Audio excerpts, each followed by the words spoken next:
নমস্কাৰ ৰাইজসকল, বড়ো স্মক ফেভৰেটৰ পৰা সকলোকে স্বাগতম জনাইছোঁ। আজি এটা পুনৰ ব্লগ লৈ আছে, সেইটো হ'ল গৰু বিহু। গতিকে পোনপ্ৰথমে সকলো অসমবাসীলৈ ৰঙালী বিহুৰ শুভেচ্ছা থাকিল। গতিকে আজি গৰু বিহু কেনেকৈ পালন কৰিম সেইটো অলপ দেখাই দিম। নৰ্মেলি আপোনালোকে চাই থাকক। এইখিনি যোগাৰ কৰি লৈছোঁ ৰাইজসকল। লাও, বেঙেনা, থেকেৰা, হালধি, মাটিমাহ আৰু বাকী মাখিয়তিটো নায়েই, গতিকে ভেটাই পাত লোৱা হৈছে। সেয়ে দেখাম। বাকী অলপ চাকি লগাবলৈ লৈছোঁ যোগাৰ নদীত, কাৰণ আজিকালি নদীত পানী নাই ৰাইজসকল। গতিকে ইয়াতে ধুৱাই লৈ যাম কুঁৱাৰ পানীৰে। আপোনালোকে চাই থাকক অলপ।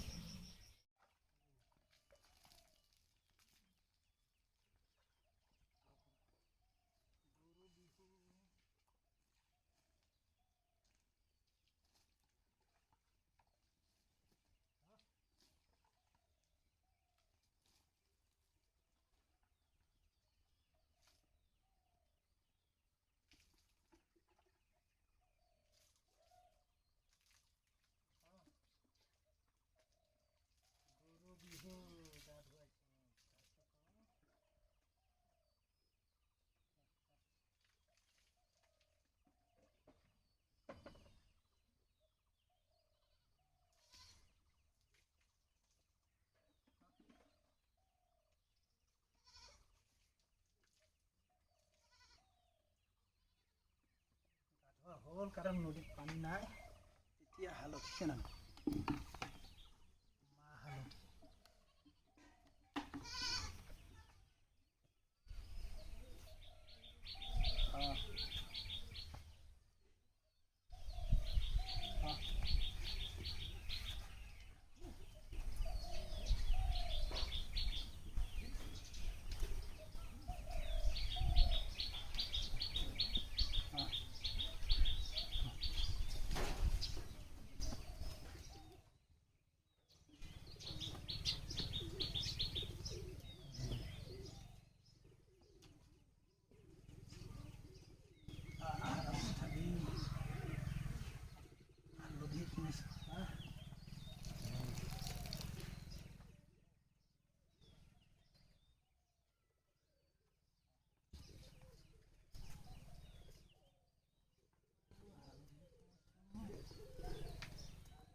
ঘূৰা ঘূৰা।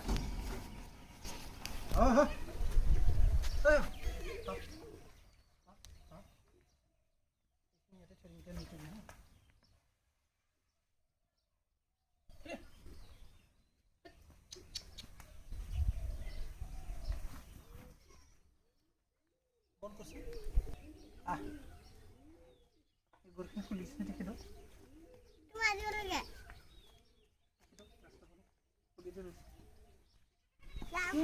বাপেকে ভেটা গছটো আনচোন, আনিছোন যে ন। লাও খোৱা, বেঙেনা খোৱা, থেকেৰা খোৱা,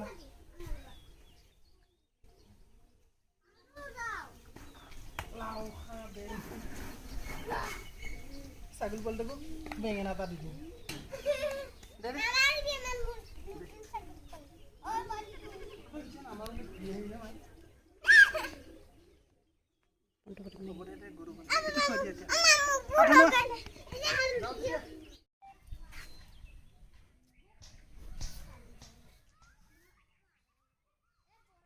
এইকেইটা লাও খোৱা বেঙেনা